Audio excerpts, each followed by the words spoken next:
Hi, everyone. Welcome to Let's Talk Off the Podium. I have a very special guest, two guests. One was on the podcast, episode 32. I just listened to it. And recently, I actually, with guests who have reappeared, I don't tend to listen to the previous podcast, but I had a special guest and we had so much to share in common, from martial arts to bar talk and so many other things. It was super fun to have Andrey Kasparov and his wife Oksana Lutsyshyn with us, and their piano duo, which is an awesome, amazing piano duo. We'll talk about them. They have recorded on Naxos and Armenian Records and toured and played all over.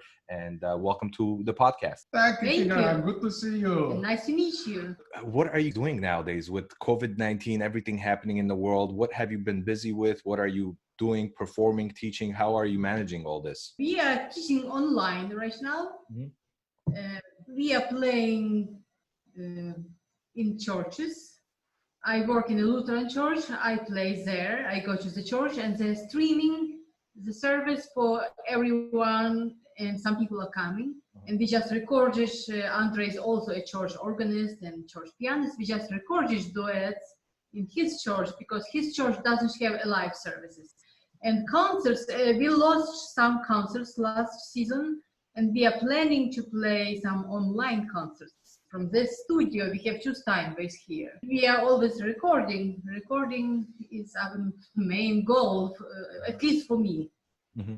Well, yeah, it's a tough time, but I don't think it's as tough for us as for some other musicians, for several reasons. Even before COVID, we mostly existed in the digital world. Mm-hmm. That's our main forte, our recordings. You know, as you said, the complete Schmitt PianoWorks, that's 4 CDs, the complete bowls, solo piano duo and duet works, that's 2 CDs, you know, dozens of tracks, you know, new CDs are in the pipeline. So we were mostly concentrated on the recording. So for us, transition might not be as stunning and as uncomfortable as for somebody else. Plus, we work for Oldham University. The university was well prepared.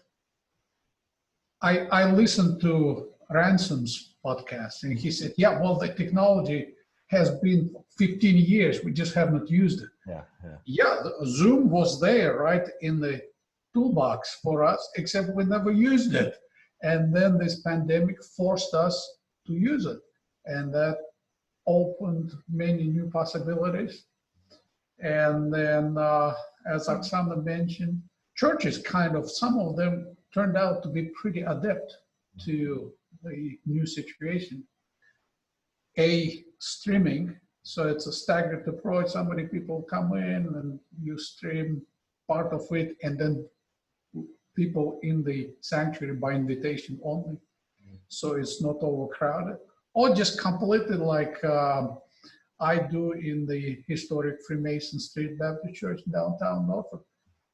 Just record the entire service. I've never recorded this much in my life because kind of it's a high style church, and there's I've recorded Mussorgsky sections of pictures at an exhibition, and I recorded Rachmaninoff, I recorded all kinds of arrangement, I recorded on piano, on organ, we recorded duets. So that's another venue. And as Oksana said, we lost several important performances last season. Oksana and I are also artistic co-directors of the Norfolk Chamber Council, which is a 50-year-old organization in the Tidewater area of Virginia. And it was the year before was the 50th anniversary. And then the 51st season was this past season. And then we had a big performance with Rod Gilfrey Actually, maybe you've heard of it, the baritone from the Los Angeles Opera, was supposed to come here and do all Poulenc and Stravinsky performance. He pretty much learned the entire concert. That was new for him completely. And then for this concert, I made an arrangement of the Masked Ball by Poulenc, which I originally written for baritone and chamber orchestra. I arranged it for the baritone, piano duo, and percussion. And so it just was really looking forward. It's a huge job. It's an 18 to 20-minute piece that I adjusted for a new. Hopefully you will use this in the future. Yeah. And then 3 days. What was that? No, not 3 days. So Rod was arriving here a little early on March 12th, so he could rehearse this huge program. And then the night before, ODU sent out a message saying it's all canceled. So we caught him 3 hours before he boarded the plane to fly to Norfolk. And then, well, actually, he was even a little bit relieved because, the pandemic was gathering speed. It's not the safest proposition to fly. And then our season finale was canceled. So next season, whether it be the Norfolk Chamber Consort, of which we're, of course, the integral part and we play as a duo very often, or our independent piano duo performances, you see a concert hall behind us. Yeah. And here is the black side, right? Yeah. Yes. And then another Steinway over there. Wow. Yes, sir.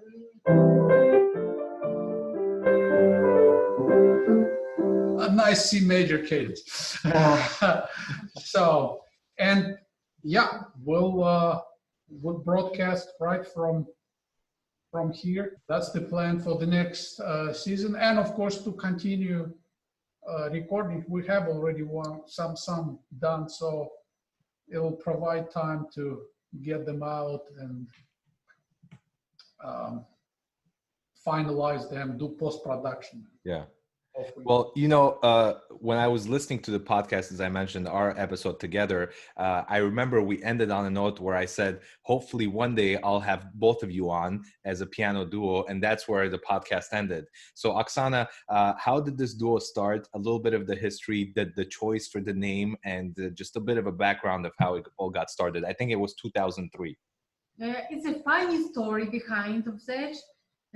Andrey was invited to perform as in Indiana, Columbus, Indiana, yes. And I was invited as well to play in the same concert. I played Gershwin, Rhapsody in Blue, and Andrey played a very unique the arrangement of pictures by Mussorgsky, and conductor David Bowden asked us to play some encore. We didn't prepare anything.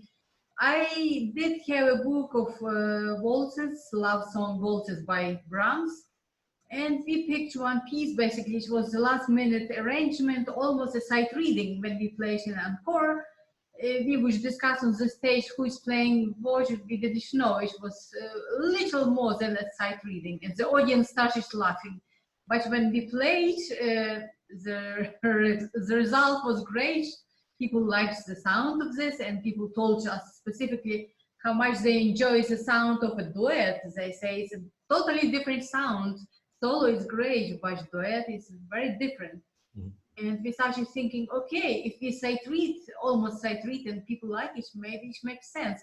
Before that, probably our personalities didn't blend as much. We would start talking and asking questions. It was dramatic sometimes. We just couldn't do that. It took us a number of years to start.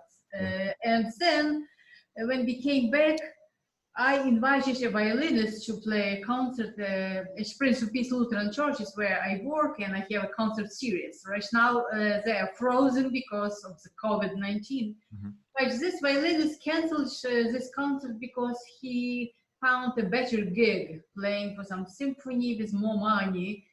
And I didn't want to reschedule because I did all the advertising, and I just asked Andrey to prepare a short program in a few days, and we did. And again, it was working well, and then we started doing this more and more. And I didn't remember. What else do you remember about starting? We just started, and we didn't fight as much during our sessions. And even if we did, we could tolerate this fighting. It's like having spicy food, Armenian food with some spicy pepper, and it's okay. It's a part of life. I have to tell you that she has very, very strong elbows. But then I learned how to defend myself, and one thing led to another. Another performance, another invitation, another recording project, and off it went. And I can't even remember. And by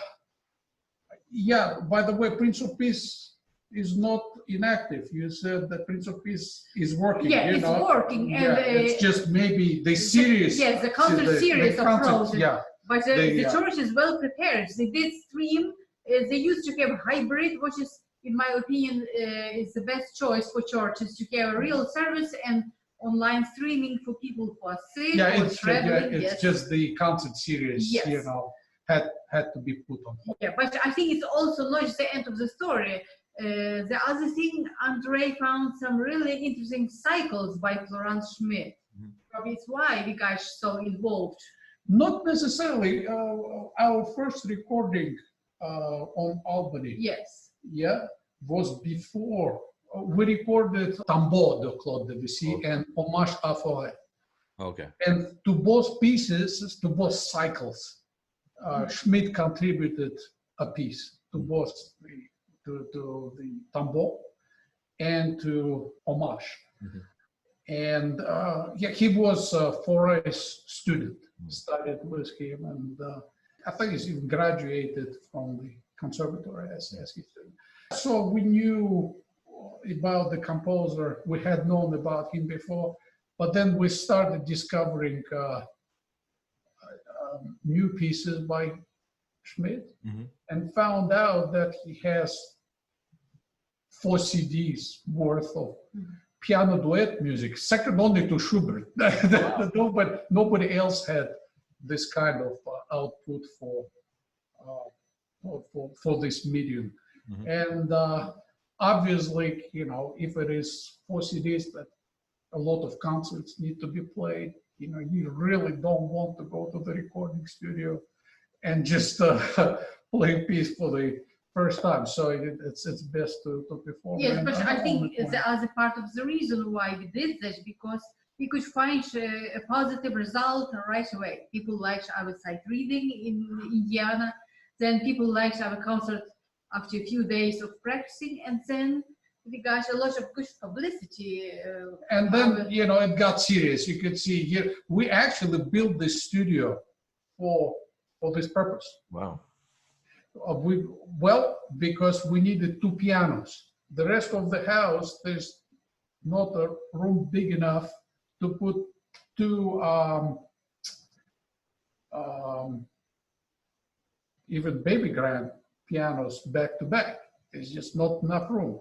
So this studio is on the side of the house. It's 500 square feet. At first, we thought we'd put 2 grand pianos in it. But then I said, what if the floor caves? So that's a dangerous proposition. Plus, it would have taken the entire room. There would be nothing left of it at all. So we settled for baby grand, for 2 baby grands, and they're very high quality. To this day, record and practice. But soon we'll be recording, because every Zoom session will be recorded, and it's also kind of isolated on the other side. It's on the side of the house. So there's quite a distance to the next house or the house behind or in front. It's dozens of feet, and it's all brick.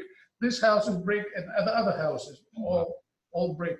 So you could practice at 3 in the morning, and never get any complaints, which actually helps sometimes before a big event, you know, plus teaching schedule. That's the only time you get sometimes, you know, after midnight.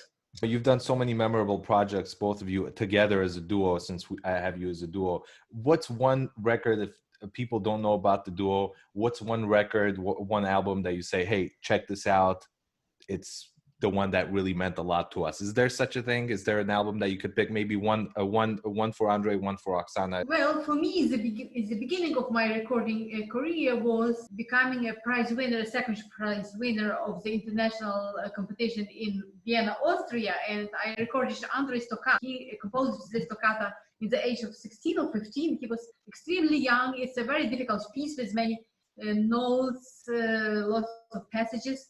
And for me, it meant a lot. It was not Invencia Piano Duo, but it was a connection between both of us. He composed the piece, and I was competing against much bigger groups.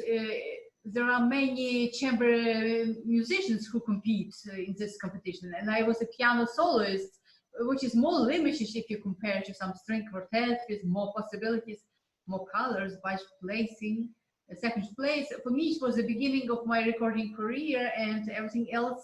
Then every disc became unique to me. I cannot choose one, but for me, it makes a lot of meaning recording his toccata, because it's how we started with recordings. I don't know, Tigran. Every track is dear to my heart, because you know the standard that I apply to recording, it has to be good enough to be played at your funeral. If it's not good enough to be played at your funeral, I don't go. I say, okay, let's start anew. So we've been fortunate because at ODU there's a perfect chamber recital hall, which is perfect for this kind of projects. And we have two world-class Steinways D in that hall, so concert grands.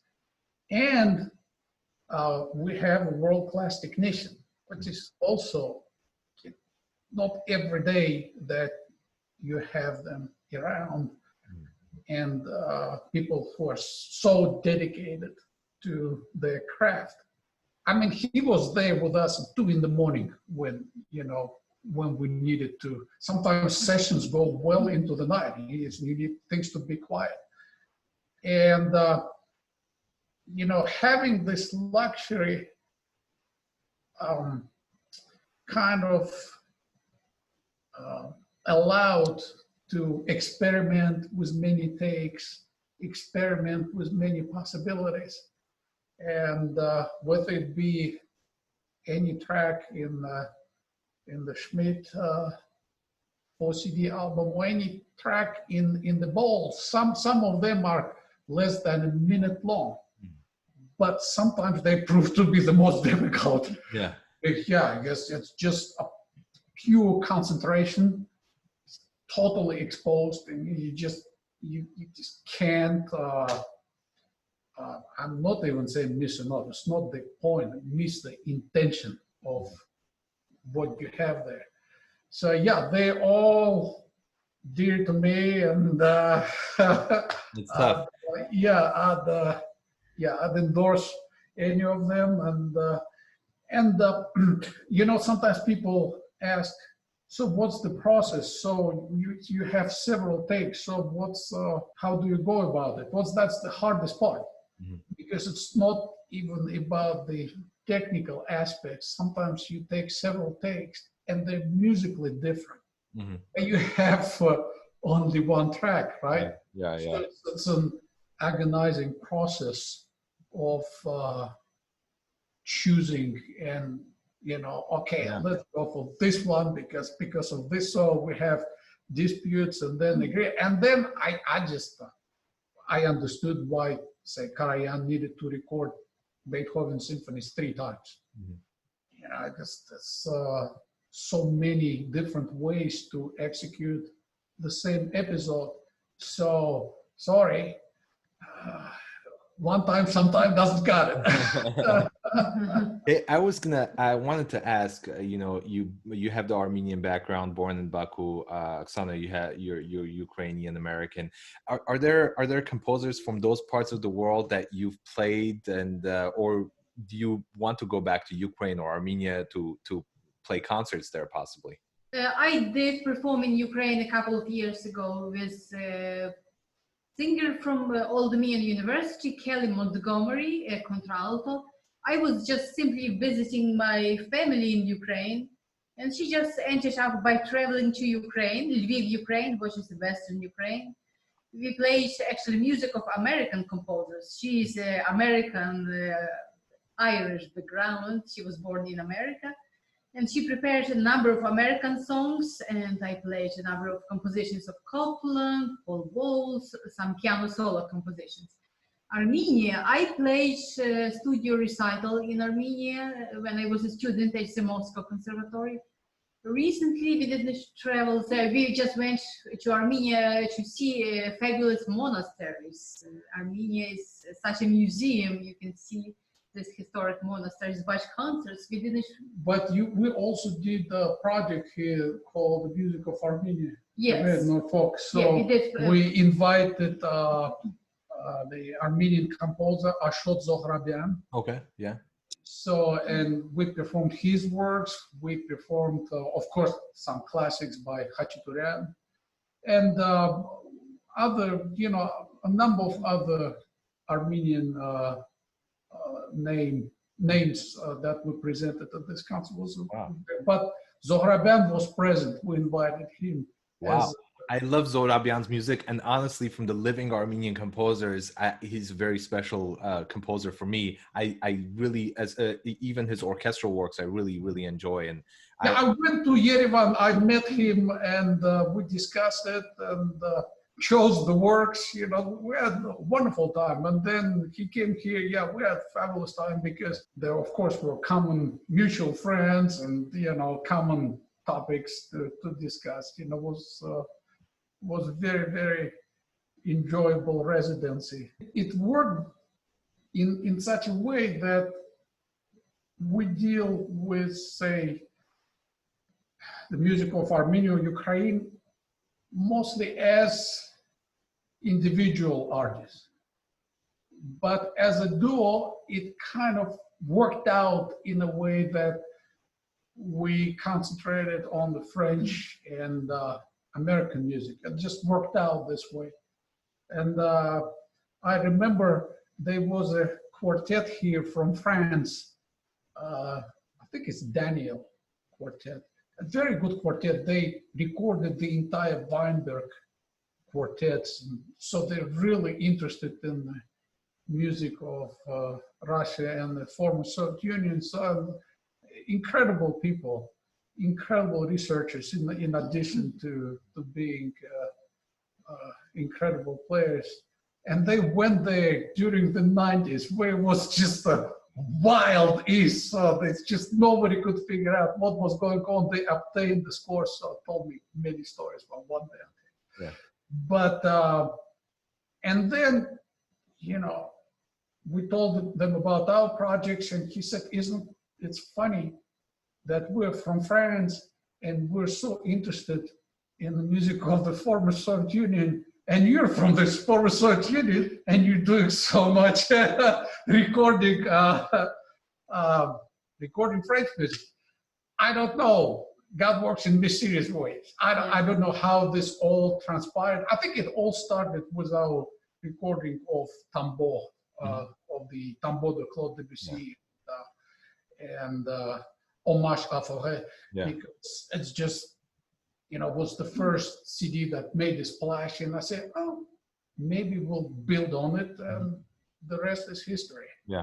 Well, I wanted to know from Oksana specifically, your duo is very unique and special because, there are artists, even the world-class soloists, they'll once in a while play a duo with another pianist, but they're not very consistent in their approach of promoting music for a duo pianists. Are there others that you know of that do similar work that you do, that you're, would share with us? Duet, well, of course, sisters Lebec. It's usually a sister and brothers or sisters, siblings, or a marriage couple. Yes, Misha and Tsipa. Yeah, Dichter. Yes. Yeah. So yeah, this is sometimes the secret. You've got to be in close proximity of one another. Yeah, yeah. Otherwise, it's just difficult to, to press that line. And I think the Norfolk Chamber Consort is also instrumental, because we always have to provide some chamber music.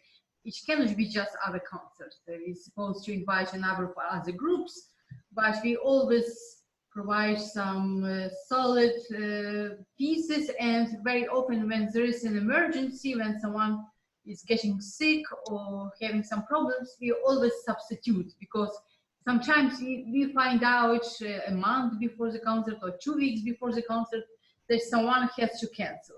No. And instead of looking for a singer who will do cabaret songs, we just pick the same composer or similar composer, Mio Scaramouche. You remember when we picked Mio instead of Volcom cabaret songs? Yeah, cabaret songs. Or Britain, we ended up by playing piano duo pieces by Britain instead of a cello sonata, because we don't have time to look for some musicians to learn this quickly, or we don't have this type of money to hire someone in a week or in 2 weeks. No, it's not that. It's not high. You can't find anybody in a week or two. So you either have to get an understudy for the entire performance, which is very expensive, right? Like San Francisco Opera does.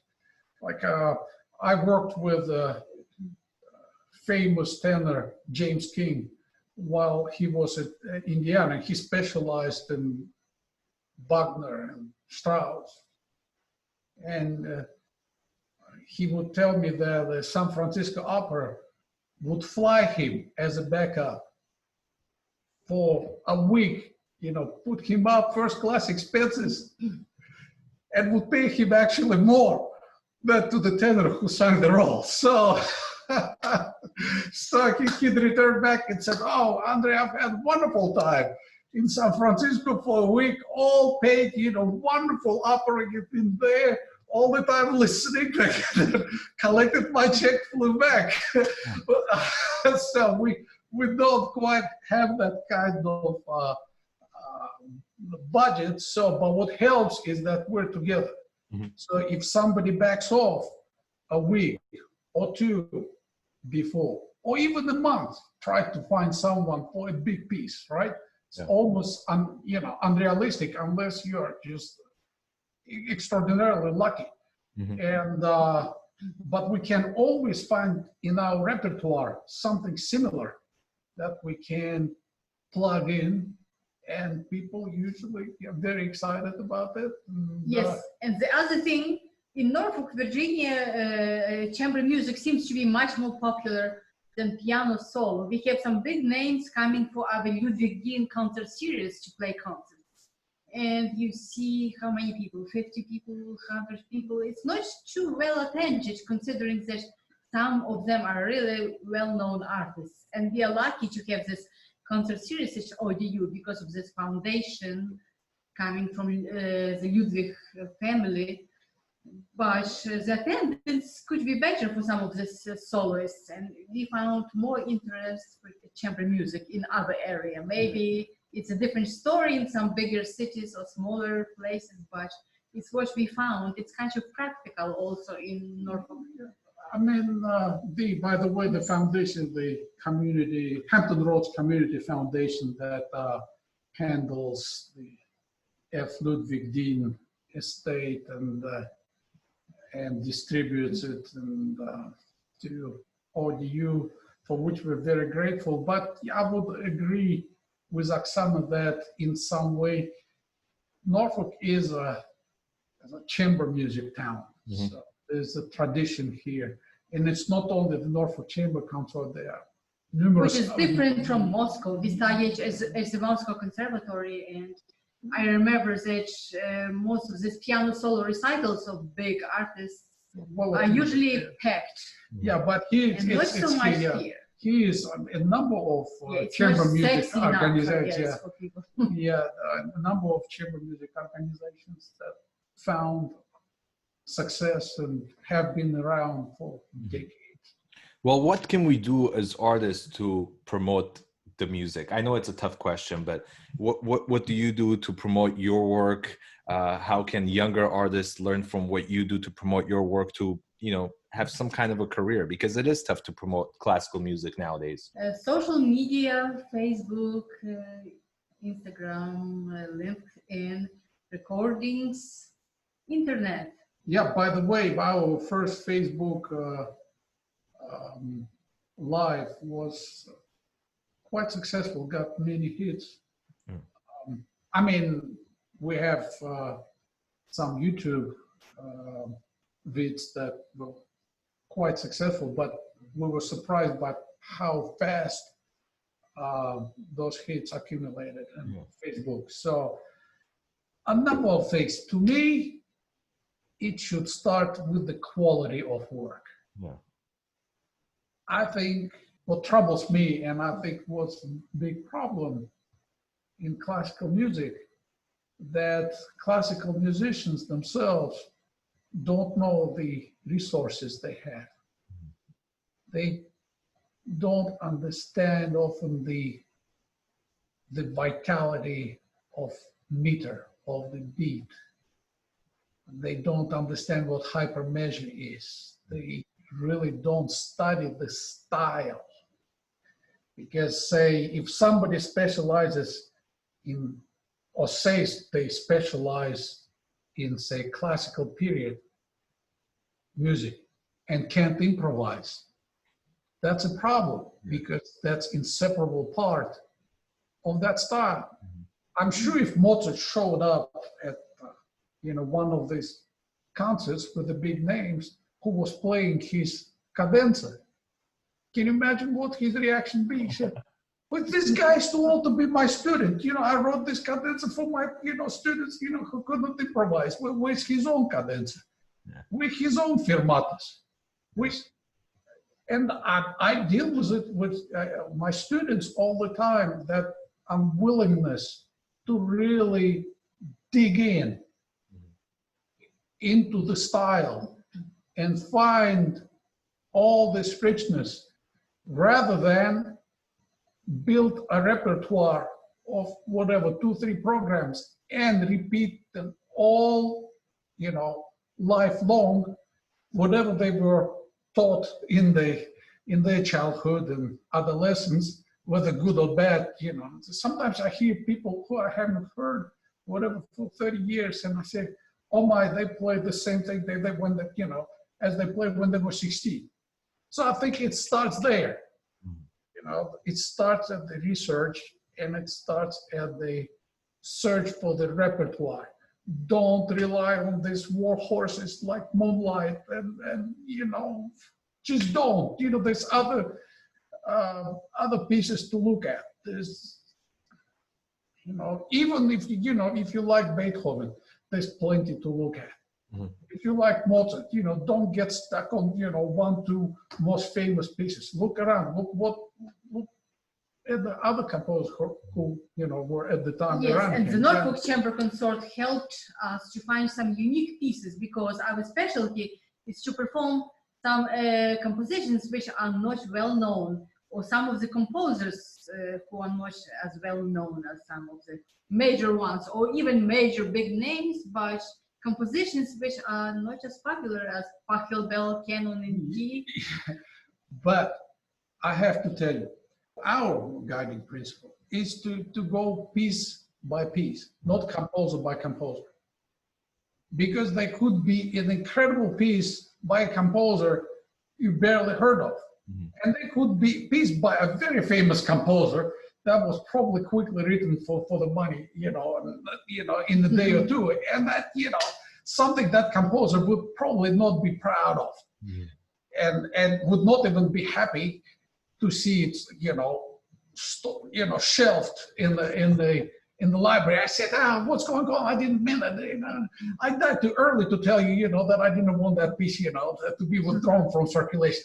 So it just has to go piece by piece.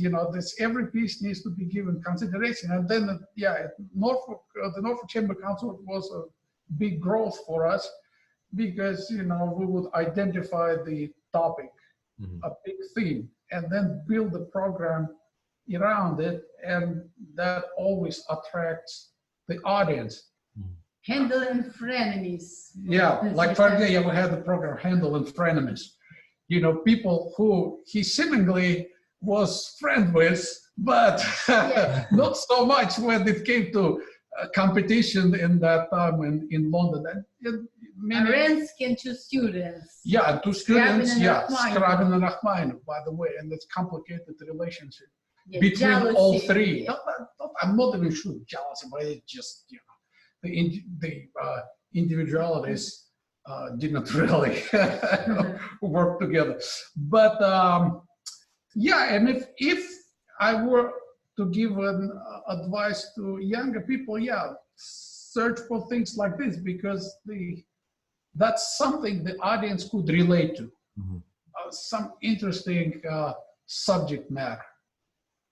And then build the repertoire around it, and that's much easier to actually to promote, to advertise. If you just, to have a story, you could say, okay, we play a recital of Baroque music, but you could also say, like, we programmed a piece called Taco Bell. Well, Buffalo Bell and Taco Bell. Yeah, no, I was sad. I thought that was very funny. Yeah, it was called Yokiro Buffalo Bell. So, because some people confused two brands, Buffalo Bell and Taco Bell. But also, we had a program called the Apocryphal JS. The whole program of works that were erroneously attributed to Bach, and he didn't even write them, including Telemann. And why it happened, because at that time people dealt music like you walk in the store, oh, you like this piece, okay, sit down, copy.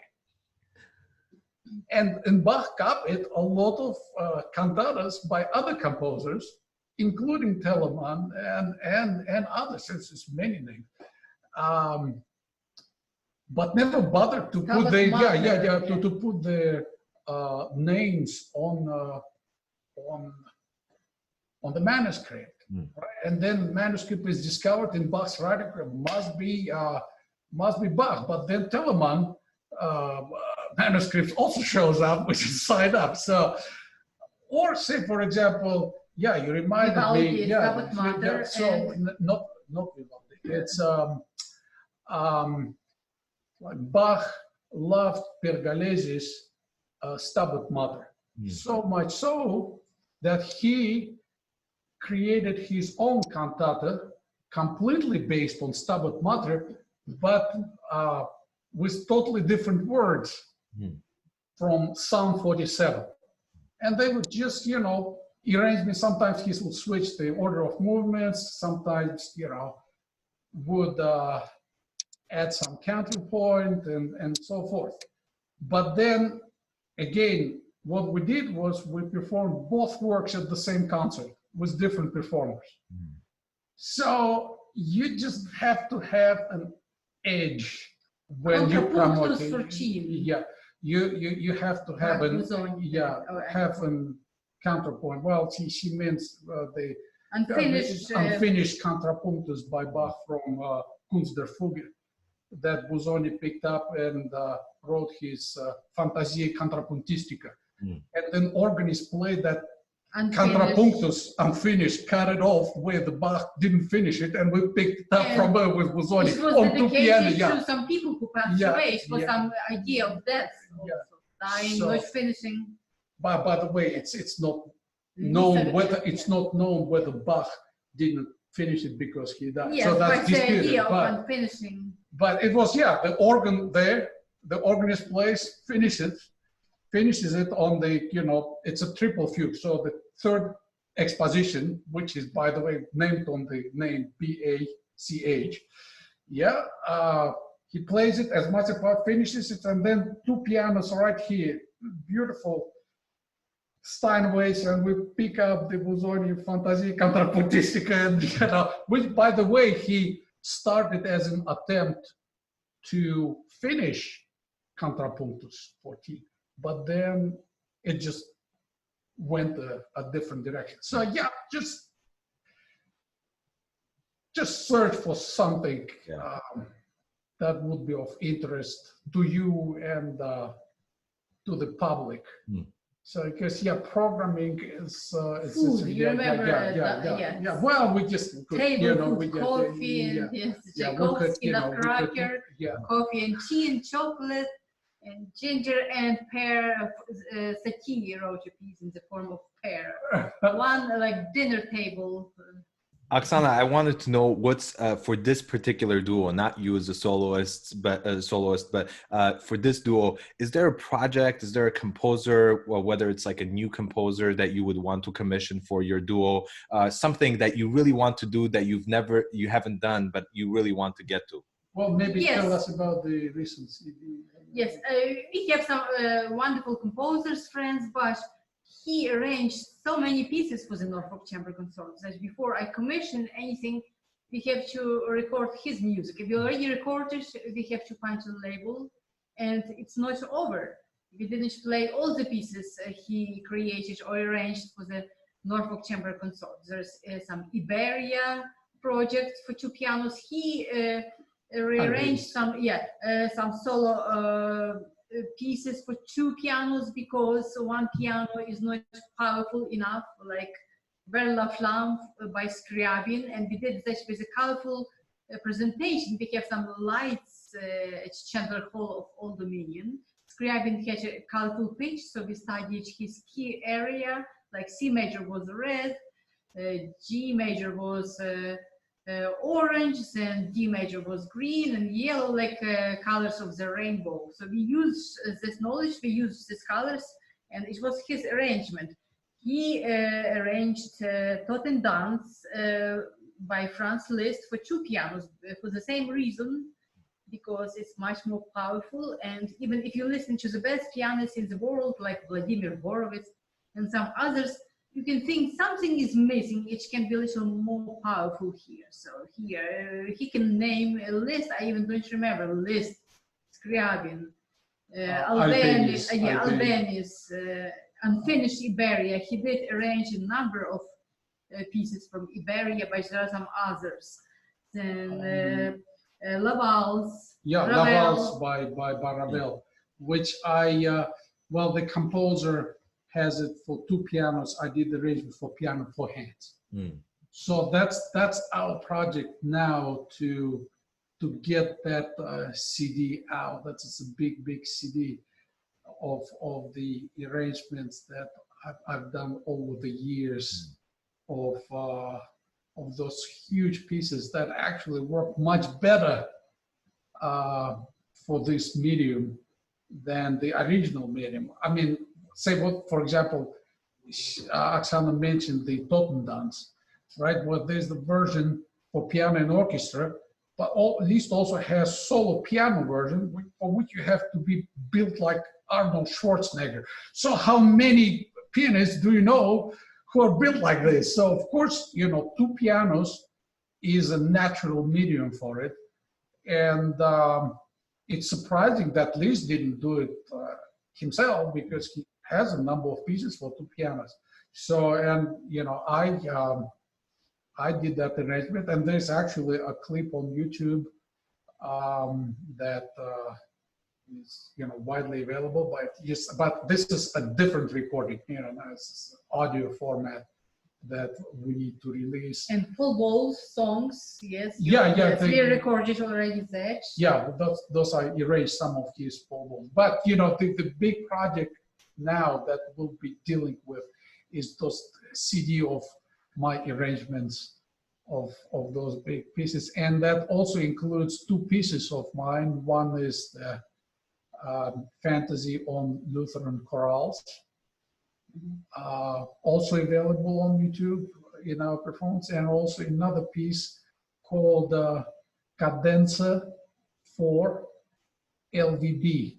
Oksana, maybe you can tell the story? Yes, the story was that we did meet a couple of violinists in Washington, D.C. area. They emailed us like, hello, we have something in common. We are married, you are married, we are a violin duo, we play violin and viola, and two of you are playing, maybe we can collaborate, work together. And we did. They came here with a number of concerts, and we also performed for the Feldman Chamber Music Society, another group here in Tidewater with Chamber Music Series, which is different from the Norfolk Chamber Consort. And they gave us unusual repertoire, a local composer, and then we needed something, another local composer. So Andrey wrote a cadenza. We did play a trio in C minor by Beethoven. And Andrey did write a cadenza for this concerto. It's more modern for this Beethoven's trio. It sounds much more modern with some clusters and overtones, but you can still recognize a number of these fully diminished chords or main motifs of the main theme of the sonata allegro form. So it was his cadenza, and maybe I even don't remember everything which he did. And thanks to the Norfolk Chamber Consort, he did arrange a bunch of music for the Norfolk Chamber Consort, like 4 hands, 1 piano, 2 pianos, duet and duos, or solo. Yeah, all like with voicing. But back to that cadenza for LVP, it could be performed before or after the trio, or it could be played as its own piece. And it was a very, very long process, because at first I wrote it as a solo piano piece, and Oksana premiered it as a solo piano piece. But over time, I realized that it worked much better on 2 pianos for one simple reason. It's heavily based on overtones, and 2 pianos give a lot more overtones, because they vibrate off of one another, in addition to the sound that they produce on their own. And that opened new opportunities for developing the piece. And actually, people who heard it, heard the solo version, then they heard the 2 piano version, said, oh, we get it now. So we can finish all of this. So once that is out of the way. After that, maybe we can talk to our friend Petros Olsepian, who is also Armenian, same age as Andrey, same area. He was born in the same area of Azerbaijan, Baku, Azerbaijan, and he moved to US in much younger age. He was probably a teenager or even younger, and now he lives in Berlin. So when we will finish, probably we'll need a number of years to release all of this, because I even don't remember. He made so many arrangements for the Norfolk Chamber Consort, including Poulenc, which we didn't perform. So we haven't even done that one, because of COVID-19. I guess the 2 enormously big programs got canceled. One was with Rod Gilfrey, where was supposed to premiere the Poulenc arrangement of the Masked Ball. But also we had the season finale that included pieces for concertos for 2 harpsichords and string orchestra. One is C minor by J.S. Bach, and then there's also a concerto in, I believe in F major, by C.P.E. Bach. This is a brilliant piece. But we didn't get to play it.